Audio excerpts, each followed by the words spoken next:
Welcome back to the swamp, my friends, and welcome if you're new. Today I'm going to be sharing some creepy and allegedly true disturbing horror stories that'll freak you out tonight. Now, most of these stories aren't ones I would normally tell on this channel, as they involve more creepy people than they do creepy creatures or things out in nature, but I do hope you'll enjoy these stories nonetheless. If you have a story that you would like to share, be sure to submit it at swampdweller.net or the email you can find in the description down below. If you're a fan of these types of stories and you don't know, I have a second channel. It's called Swamped. You can find a link in the description if you would like to find more stuff, like rest stop horror stories, birthday horror stories, stalker horror stories, all that kind of stuff. Anyways, thank you guys as always for supporting the Swamp. Be sure to hit that like button and subscribe if you're new. And let's get into these creepy and allegedly true disturbing horror stories that'll freak you out tonight. I have been contemplating submitting my stories, and while listening to the Mississippi Horror Stories episode, one story reminded me of an experience I've been thinking of sharing. I want to share more in the future, but this is the most recent. I'm a young woman in my early 20s. I am a full-time college student, but I like to travel as much as possible because I do photography, and this past year, I have picked up solo traveling and road trips.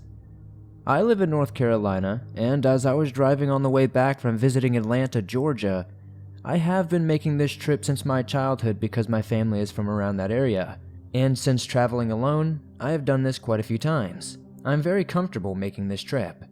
I like traveling late at night because there's no traffic, so the time frame of this story is between 1 to 2 a.m. I'm in the middle of nowhere, South Carolina. It couldn't have been too middle of nowhere because I was on the interstate, which I am familiar with, but there is a part that doesn't have much of anything for quite some time. I had not seen any signs for gas stations in a minute. The signage was dirty and outdated, you know the look, so I knew I was in the country, but I had to use the bathroom incredibly bad. I usually try to avoid rest stops late at night, but I had a feeling one was coming up before a gas station, and sure enough, one came up in about 2 miles. I am pulling in and notice that it seems quite lonely. You know when an area seems like there haven't been people there for a little while, but at the same time, there are a couple of cars in the parking lot, and the parking lot on the other side was full of 18-wheelers, so I wasn't too nervous at all about going to the bathroom. I am not a very fearful person in general. As I pull into the parking lot, you know that rest stops are usually just the one way in, one way out. I am taking note of the cars in the parking lot, and right as the parking lot starts, I notice a truck or SUV with a trailer. They're parked right by the entrance, but there were no parking spaces in that particular area. It's just facing out towards the parking lot, so it seems like it's a distant distance from the main building, parked parallel to the driveway that brings you in. I hope that makes sense. So I notice this and don't think anything of it. For some reason, I tell myself no one is in there. It was very dark and I couldn't see through the windows when I passed by. I pulled into the closest spot that I could that was nearest to the bathroom. I'm about to turn off my car, but I wait to situate myself a little, taking off my headphones, grabbing trash, and waiting and seeing if anyone comes out of the bathroom. I also decide to say a little prayer. I specifically said, "God, please keep me safe, but I know you will like you always do." I'm not bothered because I need to use the bathroom that bad. And just as I was about to get out of the car, I decided to look at my surroundings again. There are 3 cars total in the parking lot. One parked beside me, another in the direction of the entrance, and the SUV I previously described. And now I noticed their headlights were on. I cannot definitively remember them being on or off when I drove past, but I do remember barely being able to see the vehicle in the first place, so I assumed they would have been off when I pulled into my spot initially. Because of how they were parked facing the parking lot, their lights were shining right in the direction of my car. I found this weird, but I thought they could have been walking their dog or something of the like. But I looked and saw no one outside of the car. I also looked at the other 2 cars in the parking lot and noticed no one had come out of those either. I also noticed they seemed to have not been turned on for a little bit either. This probably sounds crazy, but I could feel the vehicles were cold, like the engine had not been running for some time. And that was highly odd to me as there were other cars farther back behind me that were completely fogged up. That thick, watery condensation fog that builds up on your windshield. Maybe people were getting high or having sex in there, perhaps even both. But like I said, it just gave me the feeling like I had not been on in a while, and both vehicles I presumed were empty for sure. That's why I was waiting to see if at least one of the owners would come out. I just wanted to see some movement before I left my car, and usually, if there are cars at the rest stop, you are bound to see someone getting in or out, some sort of movement. I couldn't shake the feeling that something was off. I was convinced these other two cars had been sitting a while, and that was just so odd to me. Who would leave two seemingly perfect cars in the middle of South Carolina at a rest stop? An empty parking lot would have been more comforting to me. And why was this one vehicle facing me with its lights on? As I previously mentioned, I am not a very scared person. I believe that you attract your fears and negative thinking draws negative things, so it was alarming to me when I pictured myself going into the bathroom and being attacked on the way out. I am rarely paranoid either, but this was the most paranoid I had felt in so long. I never even turned my car off. I looked at the utterly fogged up car one more time and said, no, not tonight. I had never pulled out so fast out of a rest area, and I didn't feel scared, I felt incredibly relieved. And as I pulled off, it was like I could see the people or individuals watching me drive away, and I could hear a deep voice in my head say, "You made the right choice." I felt something terrible would happen to me if I went to that bathroom. I am a proud supporter of following my gut and intuition. Maybe nothing would have happened, but I wasn't about to try and find out. I believe that night God protected me by prompting me to wait and analyze my surroundings. I know this may not have been the scariest or most climactic story, but thank you for reading it anyway.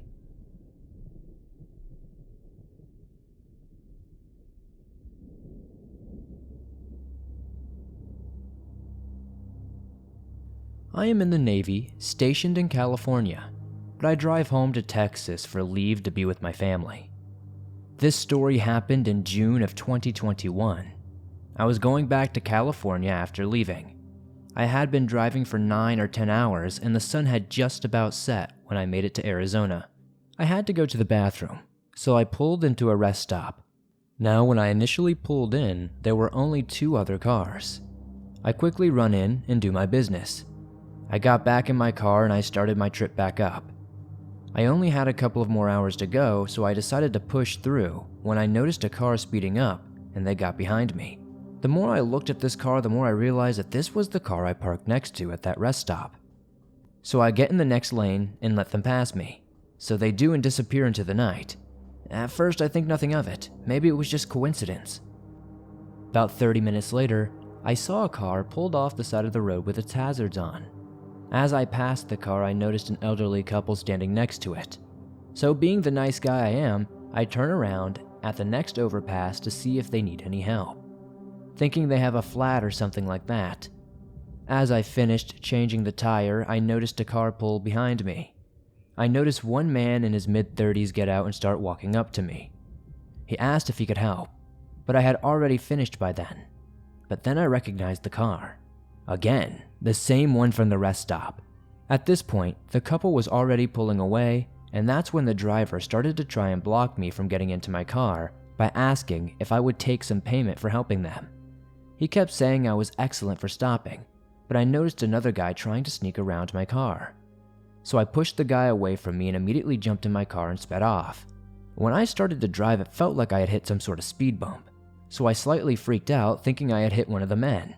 I dialed 911 to tell them what happened and gave them exact details as to where these people were. The dispatcher on the other end took my name and my number down and said they would send an officer to check it out. I thought that would be the end of it, honestly, until about an hour later. I get a call and it's from Arizona Highway Patrol. This officer told me he had been to the spot to respond to my call and found 2 men next to a car on the side of the road. One of the men had a broken leg from me running them over, and the other man had an active warrant, so he was arrested. And when searched, he had a knife in his pocket and duct tape. I am happy I was aware of my surroundings that day, or who knows what could have happened to me that night. If I just didn't happen to recognize that car and pay attention at the rest stop, this could have been much more different.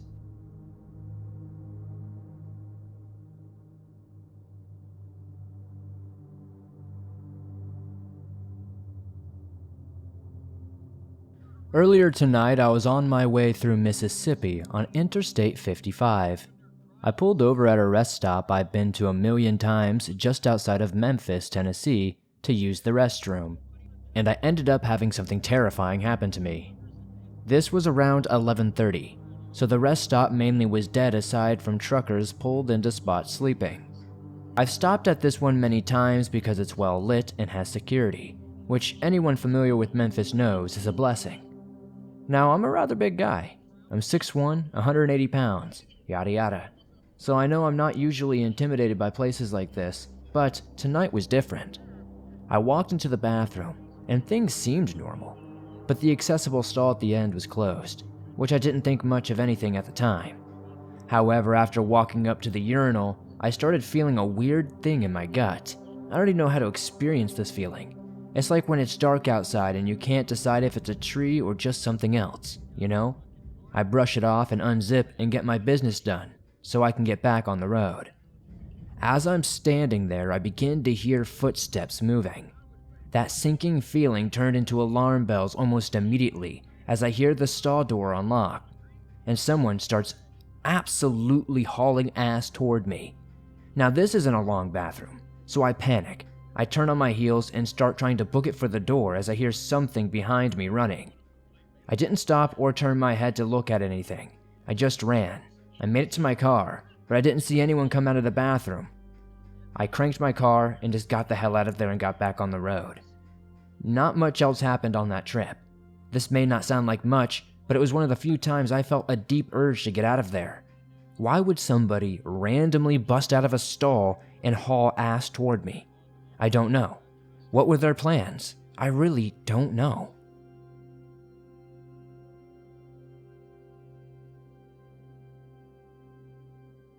When I was 19, my mom and I were on an 8-hour road trip. We stopped at a large rest stop that had a food court, bathrooms, gas, etc. We got some drinks from McDonald's and my mom headed to the restroom while I sat at a nearby table. As I was sitting at the table, I noticed a man staring at me. He looked really dirty and greasy, and something about him just made my creep radar go off.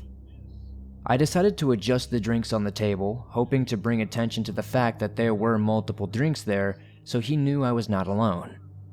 When I did this, he walked away from me, but I kept my eye on him, and he definitely knew I was suspicious of him. He walked over near the restrooms. He stood near the entrance to the men's room facing the women's bathroom, watching women as they exited. A young woman walked out of the bathroom alone. He promptly began to follow her through the food court, staying about 10 feet behind her. If she stopped to read a menu, he would stop too. When she stopped to tie her shoe, he stopped too. I watched him do this for a few minutes and realized that he was definitely following her for bad intentions. I decided to go over to her and let her know what I saw. As I was talking to her, we both looked in his direction, and I kid you not, he ran out of the building. Luckily, the woman was not alone.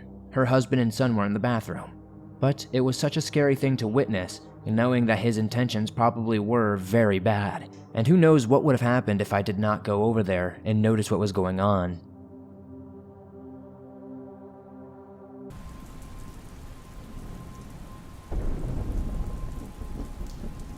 I don't often focus on Asian mysteries simply because I don't speak or read their many diverse languages.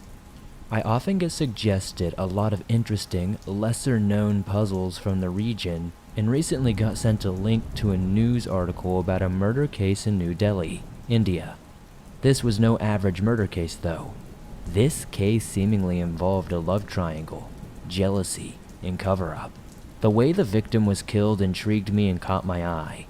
Not to say murder is intriguing, but our story today covers death by being buried alive. Sometime in early March of 1980, 19-year-old Gautam Jasinghani was making his way home from college. It is unclear whether he was with a friend or a cousin, but someone did join him on that walk. Gautam was in his sophomore year at St. Stephen's College, located in the central area of New Delhi. His family was native to New Delhi, and he had grown up in the area. From reports and write-ups I have found online, many of his friends and family said he was liked by all of his peers and had many friends. Somewhere along the way, Gautam and his friend or cousin, it's still unclear at this point, split ways. Gautam stopped at a bus stop, and his companion went on his way walking. Nobody would ever think this would be one of Gautam's last interactions. No one knows how Gautam vanished from this bus stop. The last person who saw Gautam had left the bus stop and had no idea what had happened. The bus stop was reported to be busy around the time Gautam would have been there, so many speculate someone had to have seen something. But what if he was lured away by someone he knew and not abducted? With so many people around at the time, it would be impossible for a struggle to go unnoticed. At first, it seemed as though no one cared about Gautam's disappearance. He had vanished without much of a trace from a busy bus stop. His parents didn't even seem concerned until the next day, on March 7th, when the family received a note claiming Gautam had been kidnapped and demanded the family pay a ransom. Rightfully freaked out, the family reported their son missing to the authorities. It seemed the police were not too keen on being bothered with this case, though. They tried to say Gautam probably just ran off and not to worry much about it. They claimed the lead was fake and continued to ignore the case and not investigate. 2 weeks later, an anonymous call would call the police, claiming they had information on what happened to Gautam. According to this caller, Gautam had been involved in a love triangle with a mother and a daughter. This mother and daughter were staying in a guest house in New Delhi. This caller claimed that this mother and daughter also had some sort of love triangle with a smuggler who owned a hotel in Mumbai, formerly known as Bombay.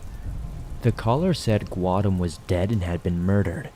This caller then dropped a bomb on police, giving them an alleged location of Gautam's body. He said he would only be wearing one sock when they found the body to prove the caller was authentic.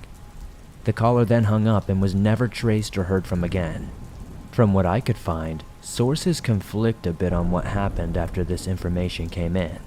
A few articles claim the police searched the area and others say that a security guard happened to have found it by accident.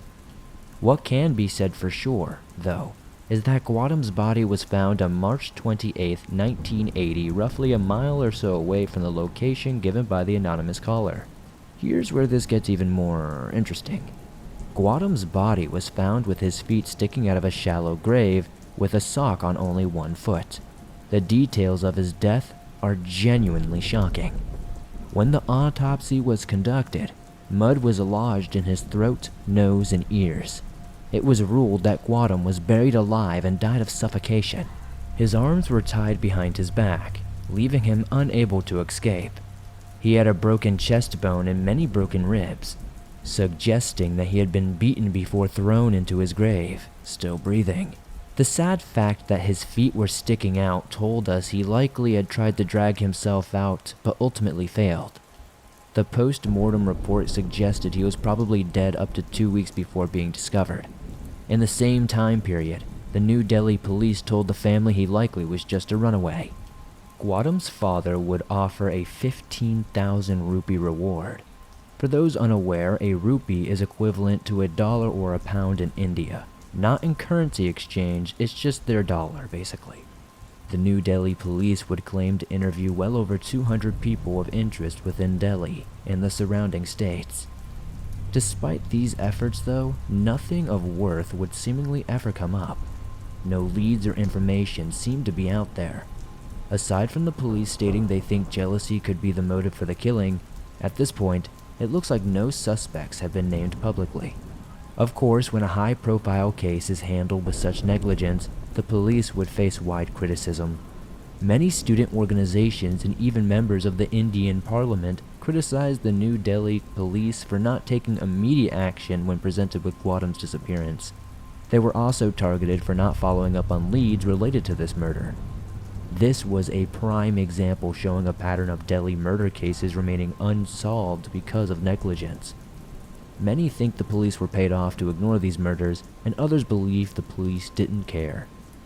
2 years before Gautam's murder, he had two relatives named Jita and Sanjay Chopra, who were 16 and 14 years old and were kidnapped and held for ransom. They were killed when the kidnappers, Kuljit Singh, Jasbir Singh, got scared when they learned the children's father was a respected, high-ranking captain in the Navy. That case, however, would be solved within the year, and the kidnappers were sentenced and hung. Even though these cases aren't entirely considered to be related, it does raise a few questions on a potential motive. This case remains unsolved and has had no new leads in decades. Who killed Gautam Jaisinghani? Why did they kill him? Was he involved in some love triangle? We may never honestly know the facts with so little information to base our theories on. Unless someone comes forward, that is, and with it being around 40 years later, that may never happen. While searching for possible explanations, I did run across a Reddit post that speculated it could have been another ransom kidnapping gone wrong, just like the case of the Chopra children.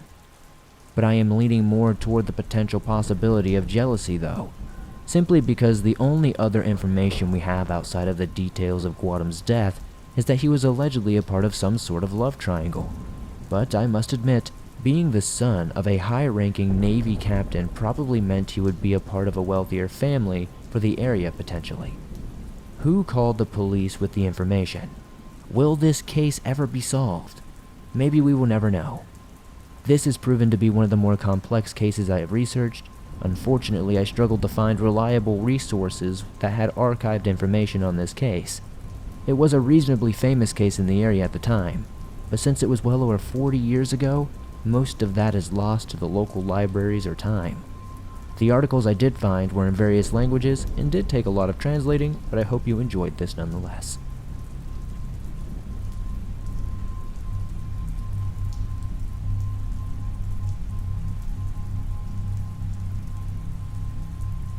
Researching the darkest and most depressing topics online will undoubtedly present you with many tragic cases that are never solved. I often encounter cases that seem to have been forgotten and ignored by our justice system. As I keep looking into these things, I notice this more and more. I keep finding a trend of lazy and unjust investigation conducted by law enforcement, especially in the 1980s it seems. I have made it my mission to shine a light on these cases in hopes that one of you watching may have some information to share. The story we are covering today is a genuinely failed case by the justice system. The story of what happened to Keith Warren has haunted his family for over 30 years now. Officials claim he took his life, but the evidence points to something much more nefarious. What happened to Keith Warren? Well, let's do our best to find out. At 19 years old, Keith Warren was on his way to a promising and bright future. He had recently graduated from Kennedy High School in Silver Spring, Maryland. He was on his way to college and pursuing further education. During the summer, he was hanging out with friends and working a few jobs.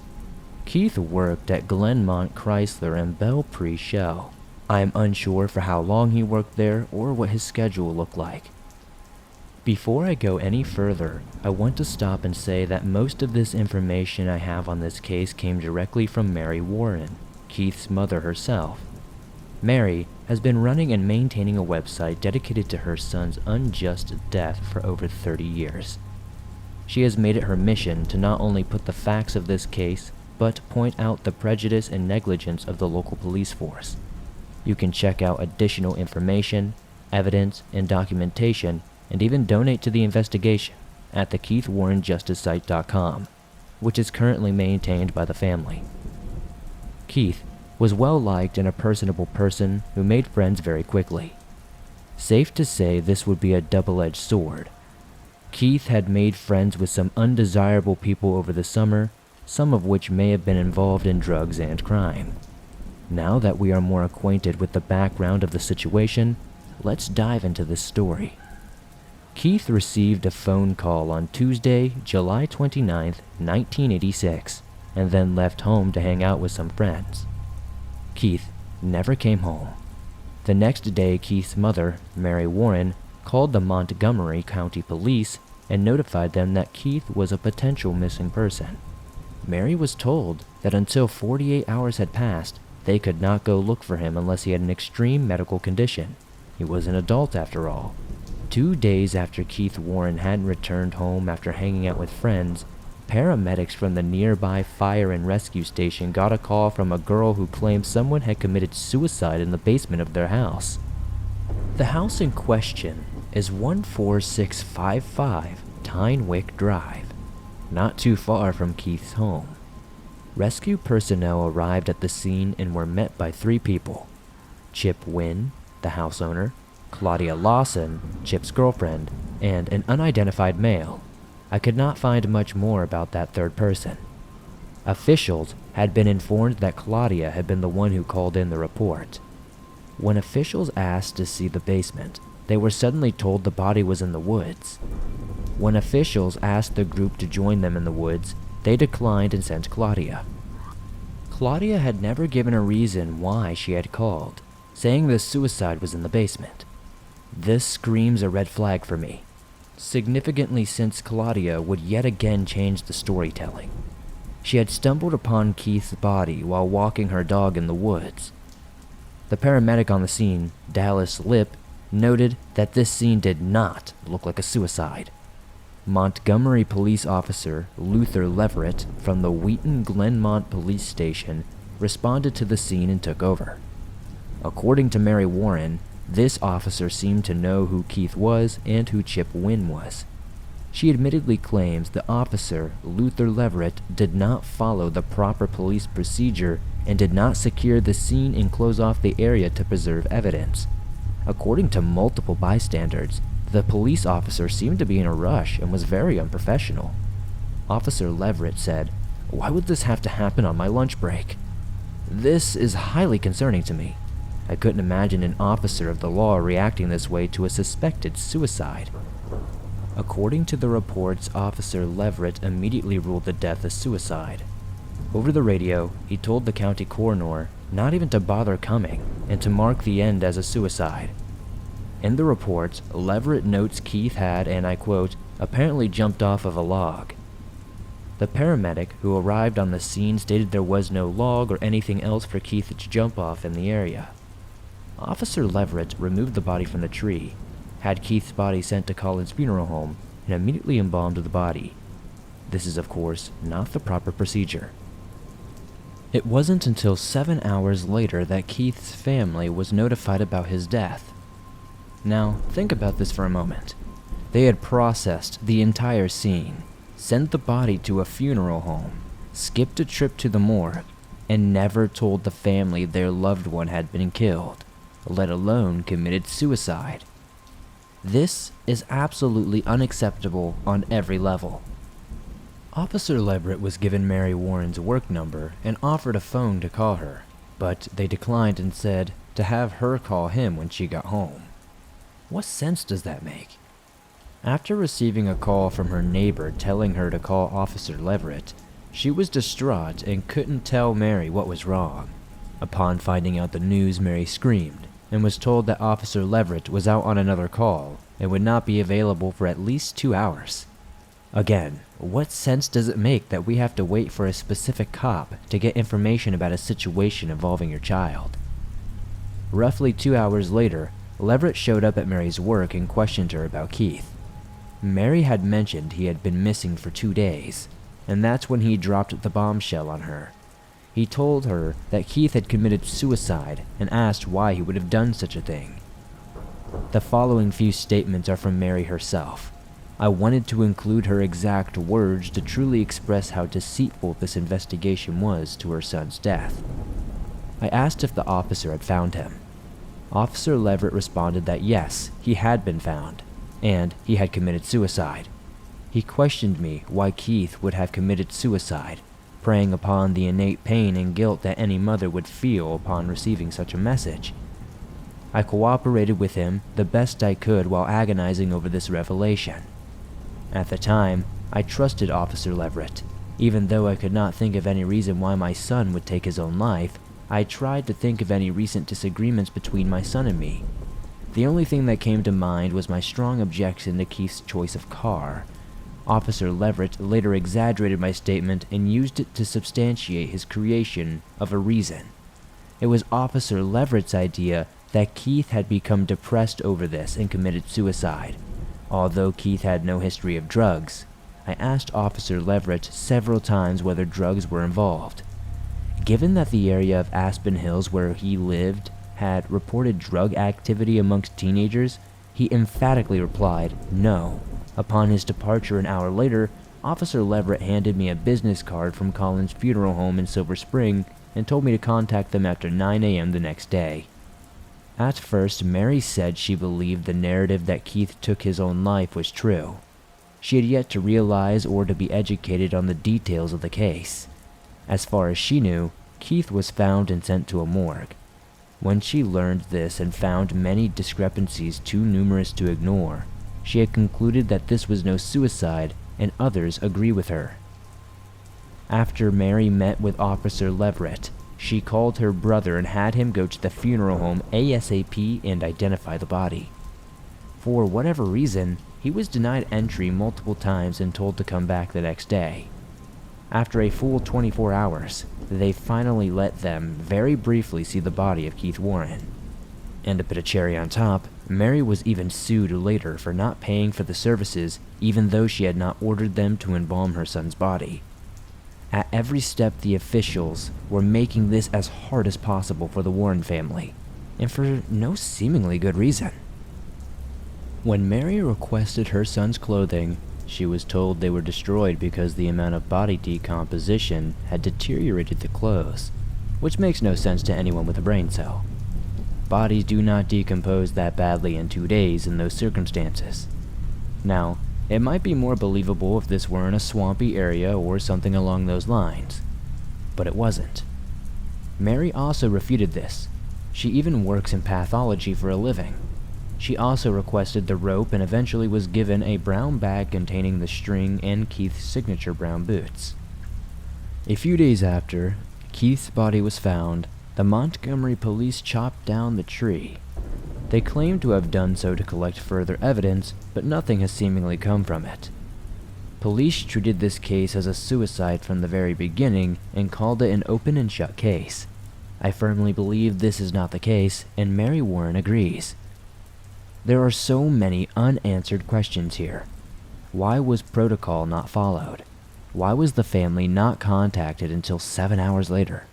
Why was the body not sent to the coroner? Why was the tree cut for evidence if this was a suicide? Most importantly, why does the evidence point to murder? A few years later, on April 9th, 1992, Mary had found an envelope addressed to her on her front porch. There was no return address or anything like that. She opened it to find original copies of the police photos from the crime scene. Mary has never figured out who sent these to her, but a note was included in the envelope. According to this note, Mark Finley and another redacted person would be next. 4 months later, Mark Finley was killed in what was claimed to be a freak bicycle accident. Even stranger yet, Mary claims her car was broken into, and the note was stolen. But oddly enough, nothing else was taken. After closely inspecting her son's photos, she noticed several odd things. First, she did not recognize the clothing Keith was wearing. She did his laundry and was very familiar with his wardrobe. Second, as Officer Leverett had said, Keith was not wearing his brown boots. He was wearing a pair of white running shoes which were not his. Lastly, Keith is nearly sitting with his feet touching the ground. It doesn't even remotely look like he had jumped from anything. It seems like he was propped up where he was after he was already dead. After receiving these pictures, Mary demanded the case be investigated more thoroughly. Police were shocked by how she had received the images and were now willing to talk to her. Albeit with little interest, the Montgomery County Police refused to move forward even after the new information was presented. Mary requested to see the tree that they had cut down, but they said it had been destroyed in a fire at the police HQ. Why does it seem there is a massive cover-up at every turn here? Assistant State's Attorney Matthew Campbell went on record to say that the police did a poor and sloppy job on this investigation, but still did not have the case reopened. It would seem this would be the end of Keith Warren's story. Gone, but surely never forgotten. But this is not the end. A group called Clams, Chatter, Laughter, and Mingling Society became interested in this case. It helped raise thousands upon thousands of dollars to have Keith's body exhumed and have independent pathologists and other forensic scientists conduct an autopsy and toxicological exam. 5 separate pathologists found that Keith had died from inhaling or ingesting toxic chemicals and not from asphyxiation. These results were sent to Dr. John Smilyak, the chief medical examiner of the state of Maryland. He declined the report, saying the chemicals were likely from the embalming process. Now, as I feel that could be a logical answer, I also think it would be precious to investigate further into this.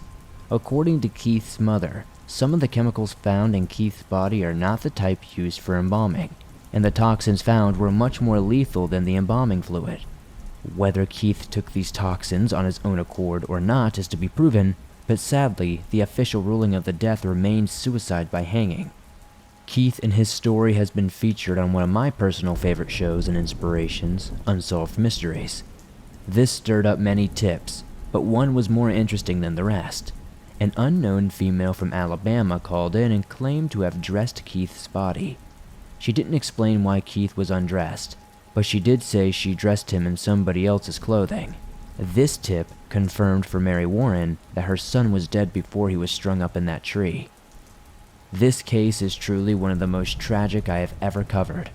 When I stumbled upon this case, I just knew I had to make a video on this and spread awareness for this case. The blatant cover-up from the police boggles my mind. Something more happened here, but I can't say exactly what. However, I can say with certainty that justice was not served here, and a family still grieves over 30 years later. If anyone has any information on what happened to Keith Warren in July of 1986, please send your tips and information to info@thekeithwarrenjusticefoundation.org, or be sure to visit the website thekeithwarrenjustice.com for more information and documentation on this story.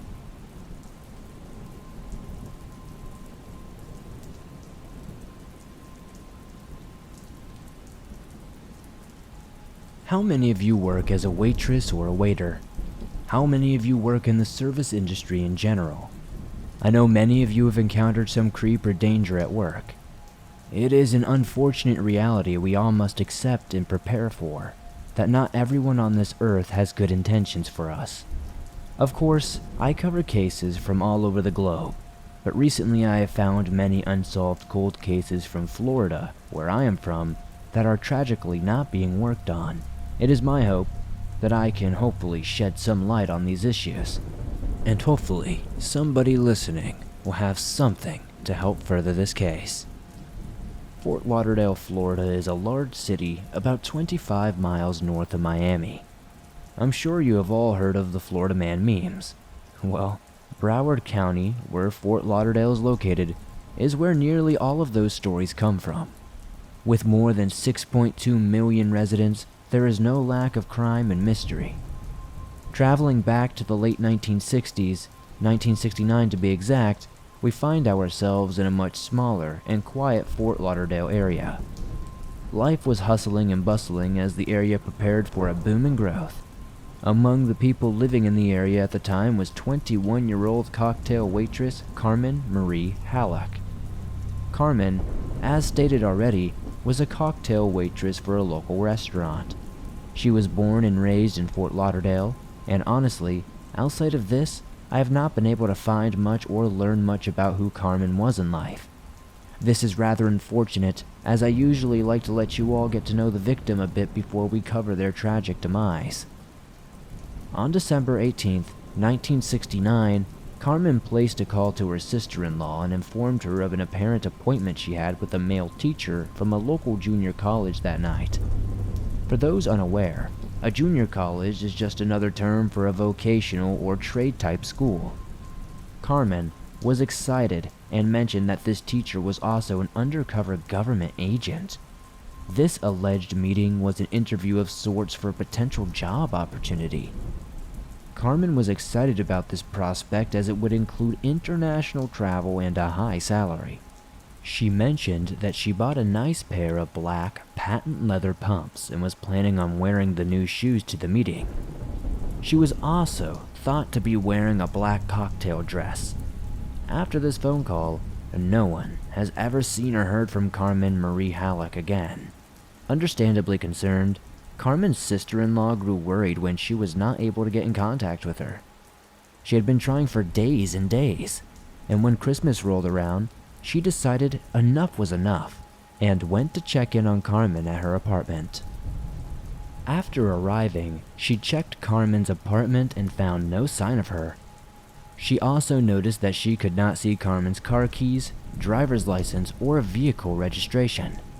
Oddly, she found Carmen's bathtub full of water, and her dog had not been fed. Knowing what Carmen was supposed to be wearing when she was last seen, her sister-in-law searched for the black high heels and cocktail dress and could not find them anywhere within the apartment. Eventually, Carmen's car would be found abandoned in a nearby parking lot just a few days later. Sadly though, with no sign of Carmen. A missing persons report would be filed for Carmen, but sadly there was no discernible trace or information as to where she could have gone until sometime in April 1973. This is where the story begins to look more familiar. You see, Florida, especially in this time frame, had a lot of potential serial killers out there claiming that they had done crimes but with no real evidence behind it, even after confessing.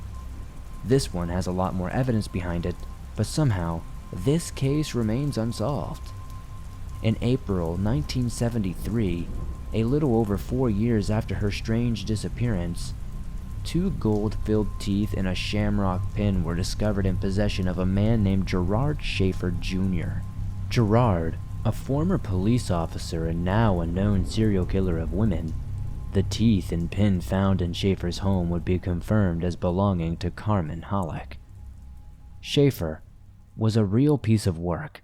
He was convicted of 2 murders of young women in Florida in the 1970s. Neither of these girls were Carmen Halleck, though.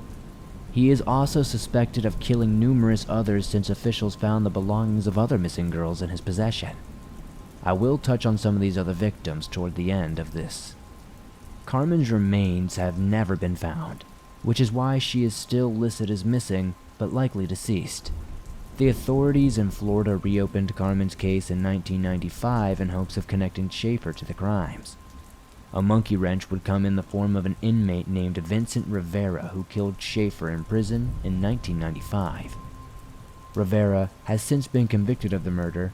I have seen many people praise this act, but in my opinion this act destroyed any real chance of Carmen and the others ever getting justice. Since Schaefer was no longer living, the crimes and cold cases potentially connected to him halted their investigations. Carmen's issues remained officially unsolved. Her case is open but is classified as inactive. The story angers me deeply. We will likely never know what happened to Carmen that night. We will never understand why she was targeted or why she had to lose her life. As I said earlier, I want to take a moment to overview a few of the other missing women connected to Schaefer. Even though he was never charged in Carmen's case, her teeth were found in his home, and many other victims' possessions were also found. A locket belonging to Lee Bonadies, a 25-year-old woman who went missing in Boca Raton, Florida in 1969, was also seen. But again, Schaefer was never charged with any of these murders when her body was found in Boca del Mar, Florida, in 1978, nearly 10 years after her disappearance. Her body was not identified until sometime in 2004, though. Schaefer is thought to have been involved in the disappearances and likely the murders of Peggy Ron, Wendy Stevenson, Pamela Nader, Deborah Lowe, Nancy Leichner. Sadly, these cases remain unsolved, likely due to Schaefer's untimely death. Schaefer wrote a book titled Killer Fiction with the help of his ex-girlfriend, Sandra London. If you are interested in me detailing these cases in more detail, definitely let me know in the comments and I'll be sure to make a follow-up. Ultimately, we are again faced with a crime that could be solved. Once again, we are hindered by vigilante justice, poor police work, and a slow judicial system.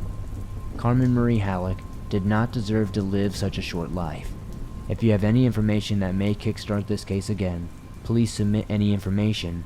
You can always remain anonymous to Broward County Sheriff's Office at 954-480-4300.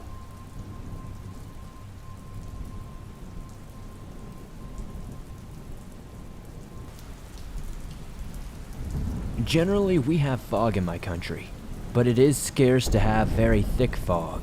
It usually starts slowly and takes a few hours to turn into thick fog. This will be important in the story, I promise. Now, we have something called El Hombre de la Montana, or Mountain Man in English. I know it doesn't sound so dramatic, but still, it will turn out so. My mother-in-law's father, we will call him Willie, has a few horrifying stories about him. Willie was a trucker all of his life, but he feared the thick fog. It was a typical day. Willie was picking up a load of logs. For this, he needed to get into the woods. There was like a base where the records were. He usually loaded up the truck and proceeded out to the route. But there was a terrifying story about the Mountain Man. When out there, if a sudden thick fog comes, forget everything you're doing and get to a house, a car, or anything that could be refuge, because the dense fog was the Mountain Man warning. So you can imagine that when he was loading with two other partners and the sudden fog came in, Willie immediately screamed, "Get in your trucks now!" They threw everything and jumped off into their trucks, and others ran to the cabin on the base. Willie was locked tight in his vehicle with his revolver that he always carries. They wait for the fog to disappear. One of the men gets out of the car because he realizes that his wallet is outside, and then he screams bloody murder. Willie immediately knows and tries to see his partner. Willie jumps off his truck and sees an enormous figure like a man, but with the muscles of a beast. Willie desperately points his gun against this thing and shoots it. There was a thunderous scream like a bull with a tiger combined, and he saw the prominent figure run away. So the thick fog as well disappeared with it. His partner was on the ground, unconscious but unharmed, thankfully. The other story about the Mountain Man occurs at a birthday party. The birthday party was located at a farm, in one of the clearings on the farm, very, very far away from the house near the woods. Well, almost in the woods. Willie and a few other people were celebrating a birthday. My mother-in-law was at the party as well. It was a regular party. There was barbecue, lots of meat, drinks, and sweets. But suddenly, they heard a scream from afar. Still, it was deafening, so loud that they stopped the music. Everybody was shocked by this scream. They saw in the distance a thick fog, a very familiar thick fog. Willie immediately knew that this was terrible news. 3 men from the party wanted to investigate, and Willie said it's better not to. Still, the 3 of them were very insistent, and they went to investigate, with guns of course. Suddenly, they disappear into the woods, and the fog envelops them. They didn't see anybody anymore, and Willie felt terrible about this. Suddenly, everybody heard screams of, "Run! We need to get out of here!" And the 3 men ran as if they saw the devil himself. All of the people started to run to the house, leaving the food, the drinks, and everything behind. Willie asked everybody once they got inside, "What did you see out there?" One of them says, "Willie, you won't even believe me if I even remotely told you what we saw out there." Eventually, he got them to talk about it, and they said it was the Mountain Man. It was big, with fur all over its body, and the face of a human. But it saw them, and started to run at them, and they ran like hell. The next day, Willie ordered the other men to pick up what was left from the birthday party. They saw claw marks on one of the tables. I don't know who this Mountain Man is or what it is. I don't think it's a Wendigo or a skin crawler or anything like that. I believe it to be more familiar with the Bigfoot stuff, but it seems really aggressive. So if you visit Costa Rica and see a sudden thick fog, you better run. That's all I got for the moment.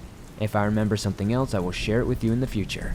I'm an active listener to your channel, and I love listening to these stories.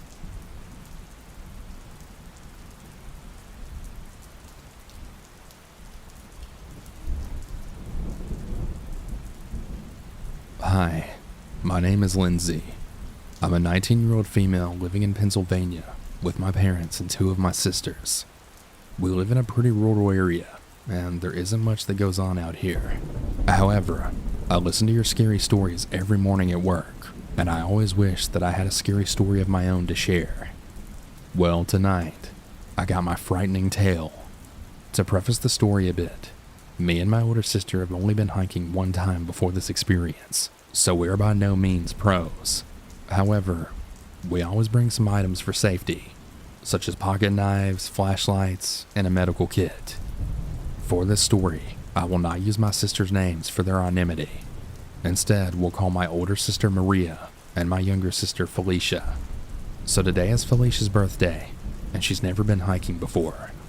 So we figured we would bring her on a bit of a hiking trip to really take advantage of the beautiful weather. The area we walked at prior is part of the state game lands, so hikers are permitted on the mountain trails during the hunting off season. However, not many folks know about this spot because there are no signs or anything until you walk a mile or so into the woods. You reach a small parking lot of sorts by then, which is always empty. However, the main trails are marked with the occasional blue dot on a nearby tree.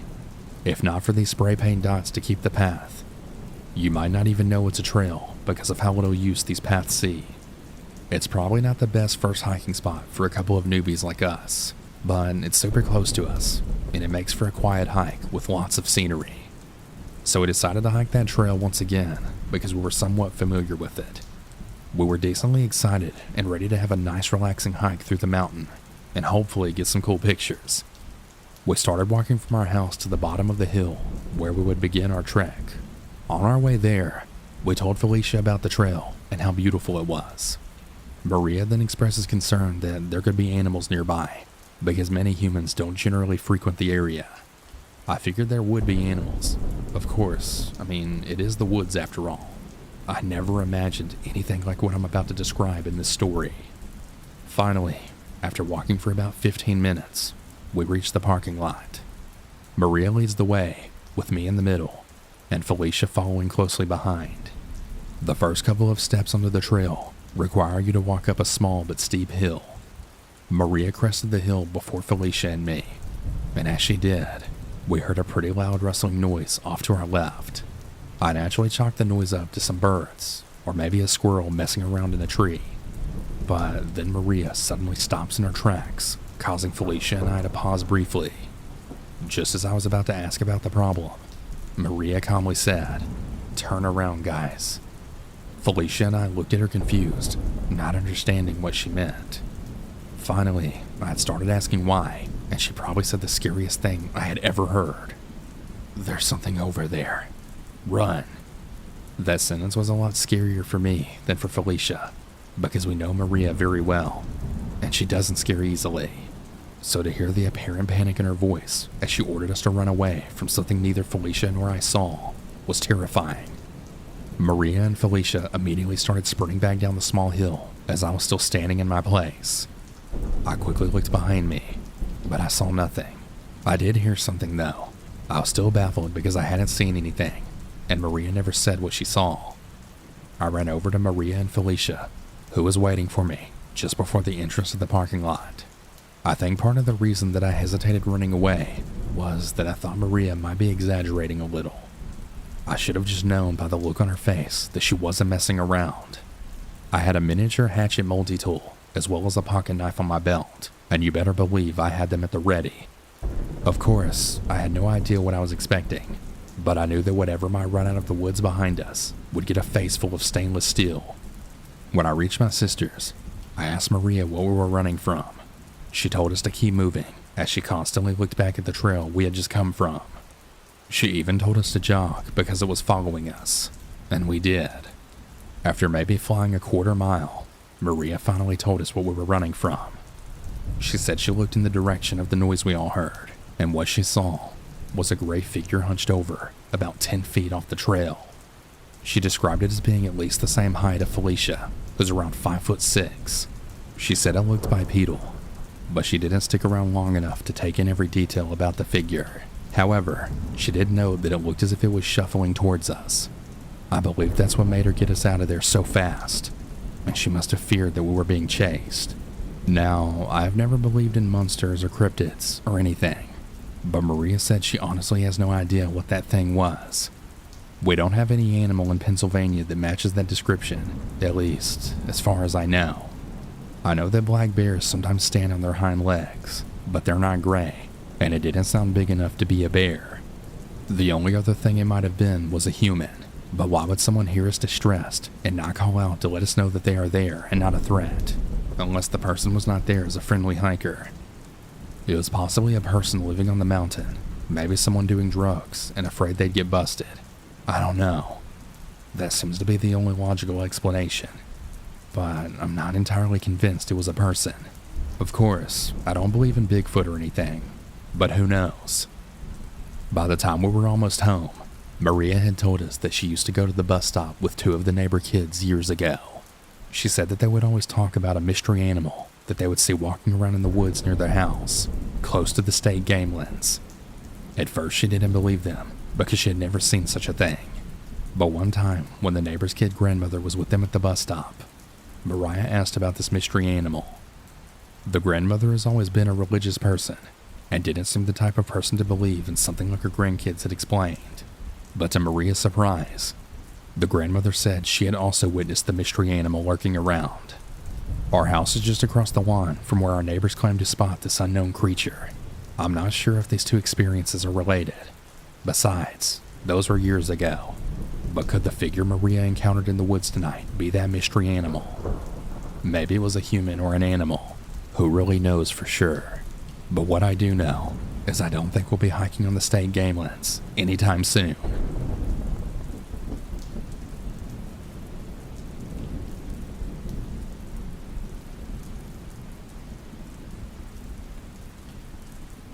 I am a 17-year-old male growing up in a small city in southwestern Arizona.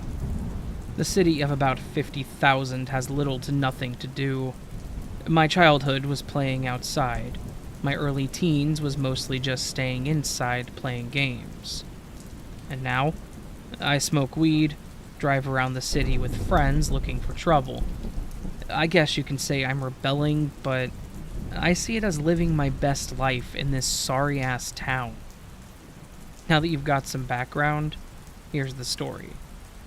This event happened a little over 2 months ago, so October.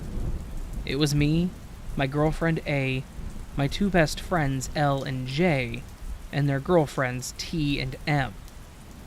6 people. Remember that. It'll be important later on. All 6 of us decided to go to Ramsey Canyon to smoke, drink, and overall party to celebrate M's birthday. I was excited about the night to come because school was kicking my ass, and to be honest, I needed a break. The night came, and it was time to go have an awesome night, or so I thought. I went and picked up A first, then L and T in my car, which is a 2006 RWD WRX, with a 1JZ engine swap that I and my dad built over the summer. I know most of you listening don't care, but it's important later on. After about a 30-minute drive to Ramsey Canyon, we meet J and M at the parking lot, and then we hike about a mile to the spot, and we start to party. As the night goes on, everyone's having a good time. I smoke a blunt, and then I realize I'm getting noticeably high, but my girlfriend, who was doing shots non-stop, also decided to stop because me and her made the choice to not get fucked up and be somewhat responsible. At this point, it's about 8 p.m., and everyone came to the chill-out point, and we sat around the fire and smoked 1 blunt, and after hopefully sober up before we take everyone home. Now, at this point, I felt like I was being watched. I'm not easily intimidated, Before I moved out to Arizona, I was from a bad gang area in central Texas, where I had been robbed at gun and knife point multiple times, so it takes a lot to scare me. But this feeling felt so mean and hateful, like whatever was looking at me wanted to hurt me, and it chilled me to the bone. I tried to shake it off as it was my turn to hit the blunt. About mid-smoke sesh, the girls all decided they had to use the bathroom, which made me feel better because I didn't want anyone going off by themselves. I decided to do a quick head count to make myself feel better instead of paranoid. I counted all the girls, me, and then Jay, and then I spoke out. "Wait, where's Elle?" And he said, "He went back to the car because he realized he left his phone, and he went to go get it about 10 minutes ago." Then all the girls walked off to use the bathroom. I look at Jay and said, "Hey man, are you getting the feeling of being watched?" And Jay kind of shouted out of excitement and then quieted down. "Yes, yeah, I swear, about 10 minutes ago, I heard M call my name from over there, and I haven't been able to shake this weird feeling of dread until the girls left." The weird thing was that M never left the group nor our little clearing. She's the birthday girl and I would have noticed. Then, about 10 minutes later, the girls come running back crying, and T had a cut on her arm. I went from high to sober really quick, and I immediately went to T's aid and asked what had happened. From what I could understand, after they were done using the bathroom, they wanted to wander around for a little bit before coming back, when they came upon an observation point of the whole city, and M&A wanted a picture. After about 5 minutes of pictures, M&A's face went cold, and they were staring daggers right behind T. T, of course, reacts and turns around to see an 8-foot-tall thing 2 feet from her. It had deer legs, razor-like 5-inch nails attached to long fingers, and bony hands, with a red ooze dripping off of the right hand. T, too terrified to look up, reacts in a way that I think and know saved her life. She quickly raised her phone to take a picture, not to show the friends later on, but because the flash was on. As soon as the flash went off, the creature grunted in anger and T yelled, "Run!" The girls took off back to the fire, and as T started to sprint, the thing clawed at her trying to grab her, but missed, and ended up slicing through her long sleeve and hoodie like a hot knife through butter. Hearing T's story, I was perplexed. What T had just explained sounded like a Wendigo or Skinwalker encounter. I'm Hispanic and African American, so I'm no stranger to folklore. After cleaning up and addressing T's cut, I look over to see M still crying her eyes out in Jay's arm, and A chain-smoking cigarettes by the fire. I went over to her and asked if she was alright, and what she said she saw scared the hell out of me.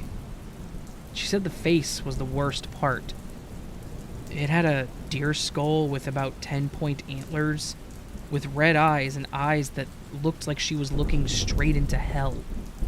The mouth had so many razor-like teeth with meat hanging off the chest and neck. When she looked back at the face, she said that it smiled and started talking to her telepathically. It was telling her terrible things, such as no one loves her and that she should kill herself, and she got choked up and then started crying again. It took me an hour to calm her down. We were all just sitting there in silence when I jumped and yelled, "Oh hell, where's Elle?" I and Jay started yelling Elle's name at the top of our lungs, and I came up with the best idea that I could think of at the time. I told the whole group, "Get your shit together, we're leaving now." And I pointed at Jay, "We're going to get the girls in the car, and then going to look for Elle.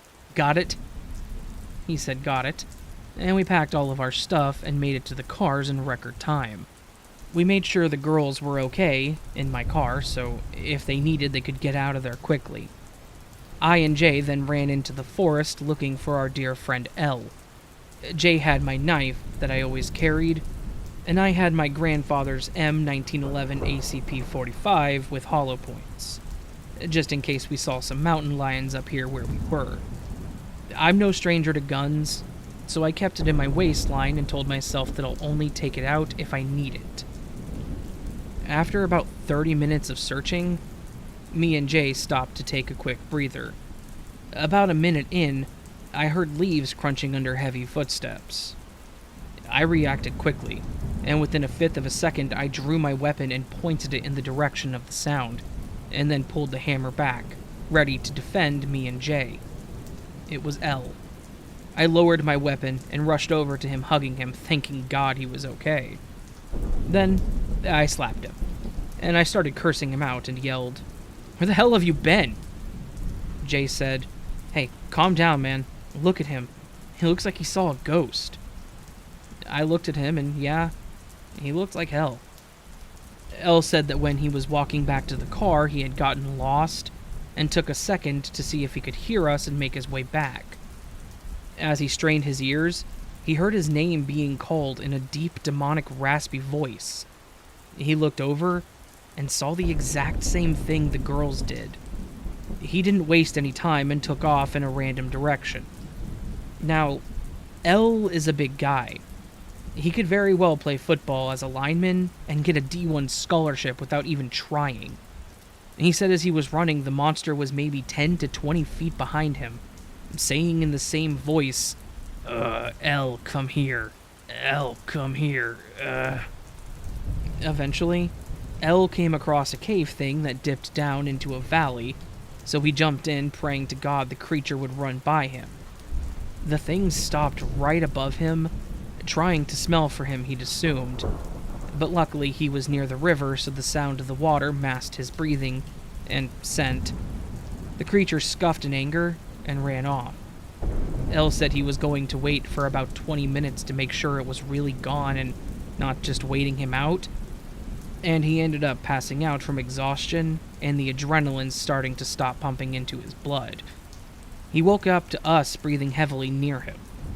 He asked where the girls were, and Jay was about to speak, and I shushed them. I signed to them, "Do you hear that?" They both said no, and then they realized what I meant, and we got into a defensive position. I don't know a lot about the woods, but I know this. If the animals are quiet around you, that means they're scared of something more dangerous than you. About 10 feet from us, to the left, I heard A's voice say, "Baby, I'm scared. I want to go home." I look over fully expecting to see my girlfriend, but my heart jumped straight to my throat, and I got choked up, because now I'm seeing this unholy abomination. L and J took off, and I don't blame them. It took another step, and it spoke to me in that voice that would scare a Navy SEAL.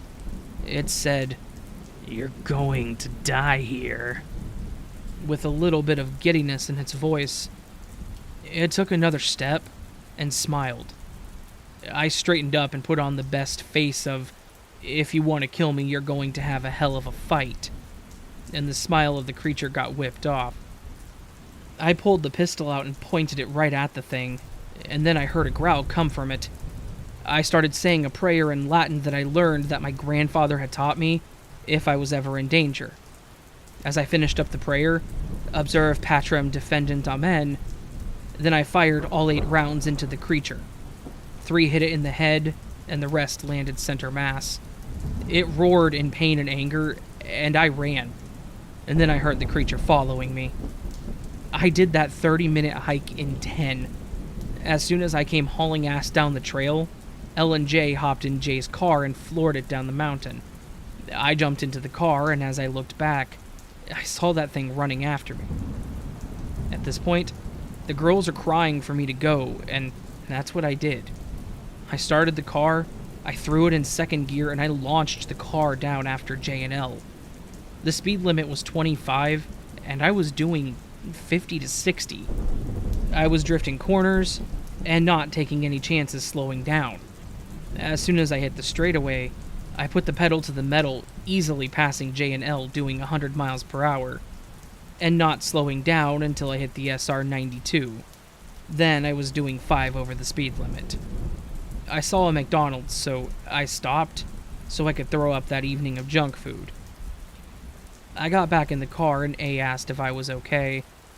I just gave her a look and then started the car and drove all of us to my house so we could sleep off the night that had just unfolded.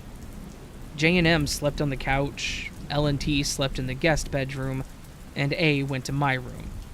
A made sure that the door was locked 5 times before laying down. She fell asleep crying in my arms. As for me, I didn't sleep. As soon as sunlight peeked over the mountain, I went outside to see if my car was damaged to see L and J already out there. Looking at my car, nothing was wrong except it was a little dusty. But then I looked at the back windshield. There was a huge, bloody handprint. You can believe the story or not, but if you plan to go to Ramsey Canyon in Sierra Vista, Arizona, bring a firearm at least.